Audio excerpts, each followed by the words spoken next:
ব্যাস আমি দুটো কথা বলবো ব্যাস। শুধু দর্শক, জাতীয় কবি কাজী নজরুল ইসলামের আজকে 127তম জন্মবার্ষিকী। এই জন্মবার্ষিকী আমরা সকাল থেকে এসেছি, এখানে শ্রদ্ধা নিবেদন করেছি এবং দোয়া মোনাজাত করেছি। এরপরে আমরা সারাদিনই আছি, কিন্তু এখন আকাশে মানে বৃষ্টি, প্রচুর বৃষ্টি মনে হচ্ছে নেমে আসছে। এই বৃষ্টির মধ্যেও আমি কথা বলছি, কারণ এখানে আর বেশিক্ষণ থাকা যাবে না। আমরা বৃষ্টির জন্য এখন বেরিয়ে যাব। আমরা জাতীয় কবি কাজী নজরুল ইসলামের প্রতি শ্রদ্ধা নিবেদন করেছি, দোয়া মোনাজাত করেছি। এই কবির লেখা অনেক কবিতা আমরা আবৃত্তি করেছি। যিনি ভালোবাসার কবি, যিনি ছিলেন সাম্যের কবি, যিনি বিদ্রোহী কবি, যিনি এই বিশ্বকে শান্তির দিকে ঠেলে দিয়েছেন এবং শান্তিময় করে তুলেছেন, তার লেখার ক্ষুরধর বাণীতে আজও আমরা টিকে আছি। সারা বিশ্বে এই কবি কাজী নজরুল ইসলামের বিষয়টি নিয়ে এখনও গবেষণা হয়। বিভিন্ন ইউনিভার্সিটি বিদেশে তার নিয়ে গবেষণা চলছে। এটা কেমন কবি, এই কবি কী করে থেকে গেছেন, কী লেখে থেকে গেছেন। এই যে দুখুমিয়া থেকে হোটেল বয়, এবং হোটেল বয় থেকে দ্বিতীয় বিশ্বযুদ্ধেই উনি সৈনিক, চিন্তা করা যায়। এই সৈনিক সেখানে অংশগ্রহণ করেছেন। এরপরে তার লেখার মাধ্যমে সমস্ত কিছুই তুলে ধরেছেন, যেটা আজও আমরা বয়ে বেড়াচ্ছি। তার এই ক্রোধার লেখার মাধ্যমে আমরা আজকে দেখতে পাচ্ছি সারা বিশ্ব তার নিয়ে চিন্তা ভাবনা করছে, এই কবিকে নিয়ে। তাই কবি কাজী নজরুল ইসলাম আমাদের জাতীয় কবি। এখন বিশ্বের মানুষ তার প্রতি চেয়ে আছে। অনেকে বলে এই মহাবিশ্ব কবি।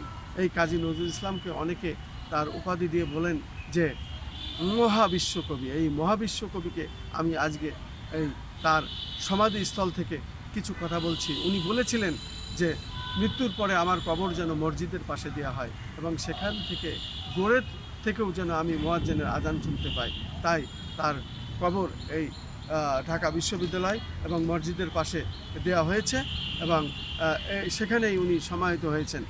তার কবি যারা ভালোবাসেন, যারা এই কবি কাজী নজরুল ইসলামের অনুরাগী, তারা প্রত্যেকেই এখানে সারাদিনই আসছেন। তারা শ্রদ্ধা নিবেদন করছেন এবং দোয়া মোনাজাত করছেন, তার রুহের মাগফিরাত কামনা করছেন। আজ যেহেতু বৃষ্টি হচ্ছে, আমি আর বেশিক্ষণ থাকতে পারছি না।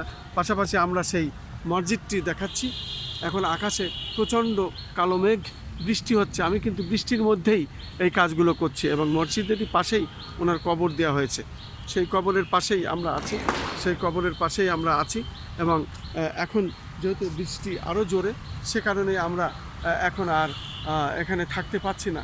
আমরা এখান থেকে যেখানে বৃষ্টি নাই, হয়তো তার পাশেই যেহেতু কাজী নজরুল ইসলামের যে অবস্থান আছে, এখানে তার অফিস যেগুলো আছে, যেখানে ইনস্টিটিউট আছে, সেইখানে আমরা যাব। আমরা রীতিমতো ভিজে যাচ্ছি বৃষ্টির মধ্যে, তার মধ্যে আমরা আমাদের কাজ চালিয়ে যাচ্ছি। যেহেতু বৃষ্টি এটাও একটি রহমতের বৃষ্টি আমরা মনে করি, সে কারণে বৃষ্টি ভেজা আমরা এই কাজগুলো করছি, ধারণ করছি। এখন আমরা চলে যাচ্ছি। আসসালামু আলাইকুম।